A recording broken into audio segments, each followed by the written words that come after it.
আসসালামু আলাইকুম ভিউয়ার্স, কেমন আছেন সবাই? আশা করি ভালো আছেন। ডক্টর ইজাজ মাহমুদ বলছি। চলে এলাম আরো একটি নতুন ভিডিও নিয়ে। আজকে যে বিষয়টি নিয়ে কথা বলবো সেটি হলো কফি এনিমা। তো কফি এনিমা হচ্ছে, এটা বেসিক্যালি এনিমা। আপনারা জানেন যে কোনো ধরনের এনিমা বেসিক্যালি রেকটাম দিয়ে করতে হয়, অর্থাৎ বাথরুমের রাস্তা দিয়ে আসলে করতে হয় এই থেরাপিটা। এবং কফি এনিমা খুবই উপকারী একটি থেরাপি, যেটা আপনারা চাইলে বাসাতেই করতে পারেন। দেখুন, আমাদের কাছে অনেক পেশেন্ট আসে যারা বেসিক্যালি অ্যালার্জির সমস্যায় ভোগে, যারা দীর্ঘমেয়াদী ব্যথার সমস্যায় ভোগে, যারা ফ্যাটি লিভার সহ আরো বিভিন্ন ধরনের লিভার ডিজিজে ভুগতেছেন, যারা কোলনের সমস্যায় ভুগতেছেন, তাদের গ্যাস্ট্রিক বা অ্যাসিডিটি লং টাইম ধরে আছে, ভালো হচ্ছে না ঠিক মতো। তো তাদের ক্ষেত্রে আমার পরামর্শ থাকবে আপনারা অবশ্যই কফি এনিমা করবেন।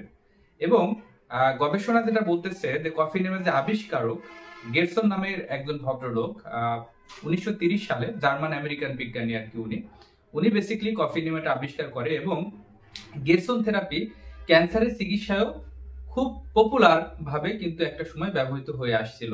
এবং দেখা গেছে বডির যে ডিটক্সিফিকেশন, অর্থাৎ আমাদের হিউম্যান বডির যে ডিটক্সিফিকেশন, সেটা করার ক্ষেত্রে কফি এনিমা খুবই গুরুত্বপূর্ণ রোল প্লে করতে পারে। তো এটা স্টুলের রাস্তা দিয়ে করতে হয়, সেই ক্ষেত্রে আমাদের কোলনটা ক্লিন হয় এবং লিভার ডিটক্স হয়।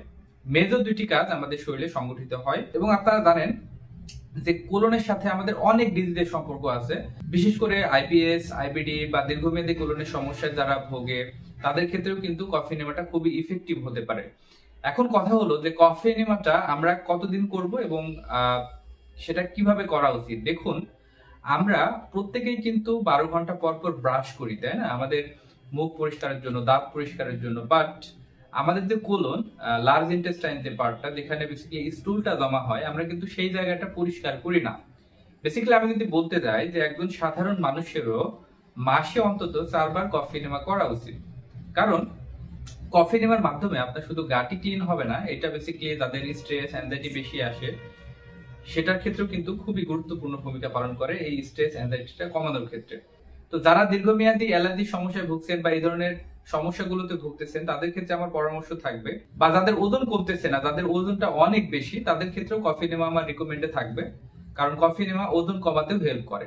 তো সেই ক্ষেত্রে আমার পরামর্শ থাকবে আপনারা টানা 2 সপ্তাহ সকালে খালি পেটে কফি এনিমাটা করবেন এবং পরবর্তীতে আপনারা সপ্তাহে অন্তত একদিন করে কফি এনিমাটা করবেন। এতে আপনার গাট ক্লিন থাকবে, লিভার ডিটক্স হবে এবং দীর্ঘমেয়াদী বিভিন্ন ধরনের ক্রনিক ডিজিজ থেকে শুরু করে যে কোনো ধরনের ডিজিজের ক্ষেত্রে কফি এনিমা খুবই ইফেক্টিভ। ধন্যবাদ। আজকের মতো এই পর্যন্তই।